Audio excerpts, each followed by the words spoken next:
Welcome to 95 speed news.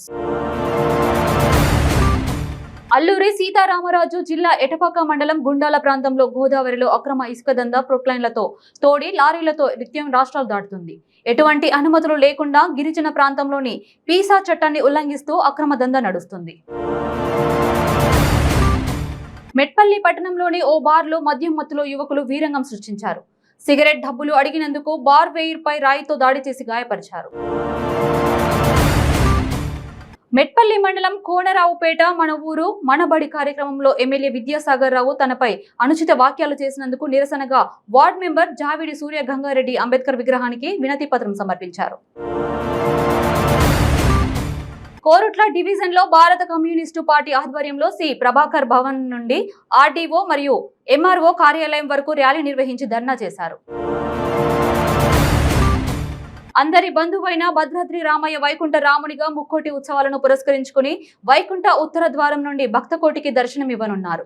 ప్రతి ఏటా అంగరంగ వైభవంగా జరిగే ఉత్సవాలు శ్రీరామనవమి ముక్కోటి ప్రస్తుతం ముక్కోటి ఉత్సవాలు కన్నుల పండుగగా సాగుతున్నాయి.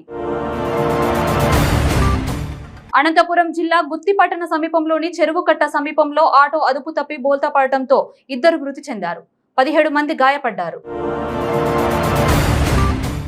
అనంతపురం జిల్లా తాడిపత్రి పరిధిలోని గ్రామ వార్డు సచివాలయ క్లస్టర్ పరిధిలో ఎంపికైన నూతన కన్వీనర్లతో పాటు వాలంటీర్లతో ఏఎన్ఆర్ గార్డెన్ ఫంక్షన్ హాల్లో ఆత్మీయ సమావేశం జరిగింది.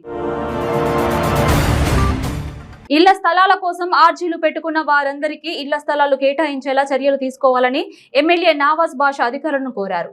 మదనపల్లె సబ్ కలెక్టర్ కార్యాలయంలో ఇళ్ల స్థలాల అంశమై కలెక్టర్ గిరీష సమీక్ష నిర్వహించారు. వైఎస్ఆర్ కడప జిల్లా కలెక్టరేట్ వద్ద కొద్దిసేపు ఉద్రిక్తత చోటు చేసుకుంది. జమ్ములమడుగు ఎమ్మెల్యే అనుచరులు రైతులు పరస్పరం దాడి దిగారు. కలెక్టరేట్ దగ్గరే ఘటన జరగడంతో పోలీసులు వెంటనే జోక్యం చేసుకుని శాంతింపజేశారు. గవర్నర్ వ్యవస్థను రద్దు చేయాలని, ఫెడరల్ వ్యవస్థను పరిరక్షించాలని డిమాండ్ చేస్తూ ఆంధ్రప్రదేశ్ రాజ్భవన్ ముట్టడికి సిపిఐ పిలుపునివ్వడంతో సిపిఐ కార్యదర్శి రామకృష్ణ విజయవాడలోని దాసరి భవన్ నుంచి ర్యాలీగా బయలుదేరారు. తుదిశ్వాస విడిచిన తన తల్లి హీరాబెన్ కు ప్రధాని నరేంద్ర మోదీ తుది వీడుకోలు పలికారు. గాంధీనగర్లోని శ్మశాన వాటికలో ప్రధాని మోదీ తల్లి హీరాబెన్ అంత్యక్రియలు నిర్వహించారు. ప్రధాని మోదీ తన తల్లి అంత్యక్రియలు చితికి నిప్పంటించి చేతులు జోడించి అంతిమ నివాళులర్పించారు. రోడ్డు ప్రమాదంలో team India star cricketer Rishabh Pant కు తీవ్ర గాయాలయ్యాయి. ఆయన ప్రయాణిస్తున్న కారు ప్రమాదానికి గురైంది. ఉత్తరాఖండ్ నుంచి ఢిల్లీకి వెళ్తుండగా ఈ ఘటన చోటు చేసుకుంది. విశాఖ నగరంలో లవర్స్ హల్చల్ చేశారు. సాధారణంగా బైక్ పై ప్రేమికులు హత్తుకుని కూర్చుంటారు.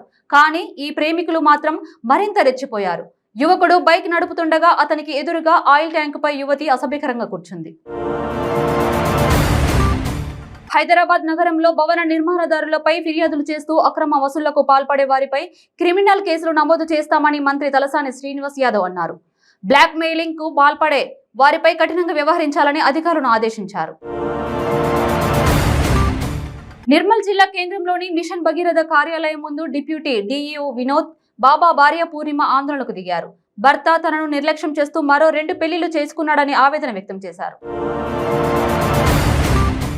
సిద్దిపేట జిల్లా హుస్నాబాద్ అంబేద్కర్ చౌరస్తా వద్ద ఓ వ్యక్తి ఆత్మహత్య యత్నానికి పాల్పడడం కలకలం రేపింది.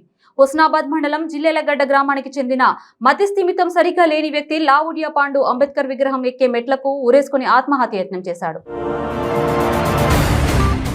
కరీంనగర్ జిల్లా చొప్పదండిలో 3 రోజుల క్రితం జరిగిన రోడ్డు ప్రమాదం వీడియో సోషల్ మీడియాలో వైరల్ అవుతుంది. ఈ ఘటనలో 2 గాయాలయ్యాయి.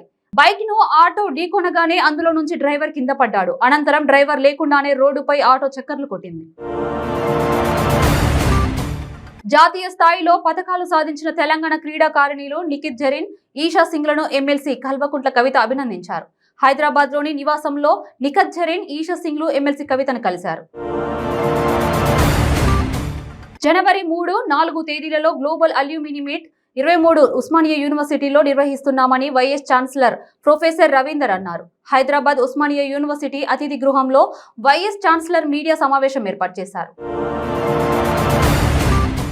పీఎం గరీబ్ కళ్యాణ్ యోజన ద్వారా పేదలకు రేషన్ బియ్యాన్ని అందించే ప్రక్రియను మరో ఏడాది పొడిగించినట్లు బీజేపీ జాతీయ కార్యదర్శి సత్యకుమార్ తెలిపారు. అనుమతులు లేకుండా నడుపుతున్న కోత మిల్లులపై సంగారెడ్డి జిల్లా జహీరాబాద్ అటవీశాఖ అధికారులు కొరడా జులిపించారు. పట్టణంలోని రంజల్లో అనుమతులు సరైన పత్రాలు లేకుండా కలప కోత సాగిస్తున్న 3 కోత మిల్లులను సీజ్ చేశారు.